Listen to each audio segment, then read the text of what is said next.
I'm going to be answering one of the most common questions I get as a homeschool mom, and that's what curriculum are you using?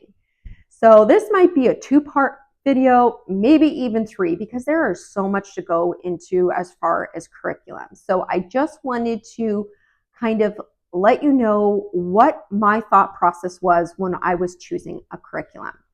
So when we were homeschooling our daughters for the second time, it was post-COVID. The kids had had enough of computer learning, so I knew I needed a more book learning program to go through.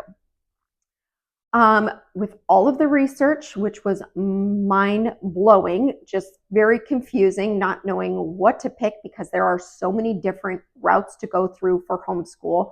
Again, I knew I wanted something that the kids could have books to learn and also a program that would allow us to school together as much as possible.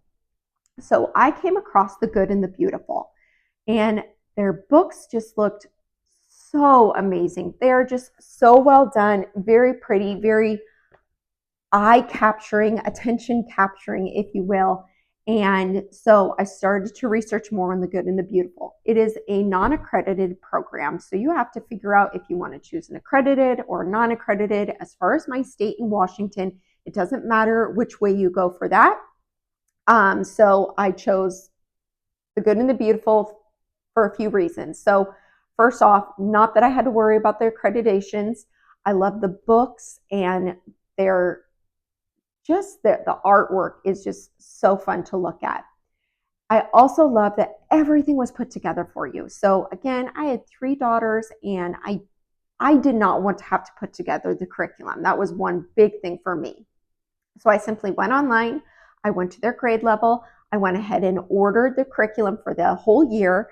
And then I was able to pick science and history units that we could do together.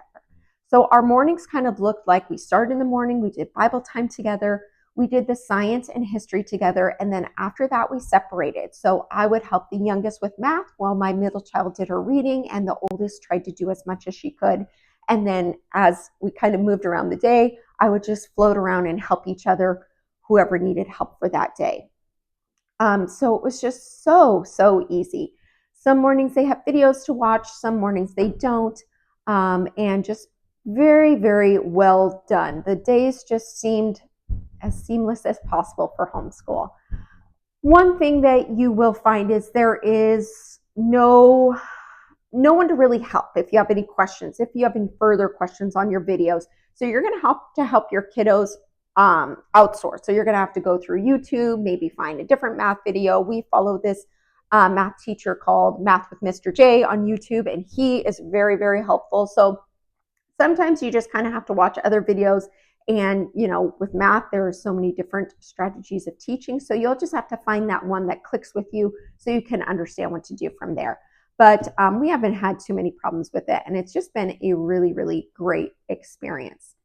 One thing that I will say my family did struggle with was with their books for language arts. So I love the language arts and English lessons, but when it came to the books, I would sit down and even read with the kids sometimes and just get kind of lost. I get in the stories. So I was finding that with all of my kids that held to be true. So we would just read different books, Charlotte's Web, more classic books, and then the lesson plan where they asked about that specific question for that book, we would just skip over and maybe ask a question that was more applicable to the book that they were reading.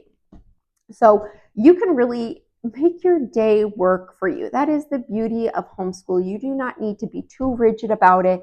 And a lot of times I feel like as homeschool moms, we need to be perfect, and we have so much pressure, but that is not how it is. So make homeschool work for you. Make your day work for you, and it'll be such a more enjoyable experience. So The Good and the Beautiful is what we picked. I'm going to do another story. My daughter is in 9th grade, so we had to do a little bit of a change for her this year. So I'm going to do another video on that so you guys can know what we're doing this year. But if you're just looking for something that is all put together, that is not too expensive, and just makes your day easy, I definitely recommend The Good and the Beautiful. They do have free resources as well, where you can just do the printing, download the um, the material, do the printing yourself, and it's all there, and they do that for free. So that's really awesome. You can watch the lesson plans and everything. So I hope this was helpful. Please let me know if you have any questions along the way. There is so much to go over for homeschool, so there is no dumb questions, and I'm happy to help where I can. I'm still learning as I go, and I feel like I will always be learning as I go. So anyways, thank you so much. Please subscribe as I update more videos on homeschool, our journey, and different types of things that I learn.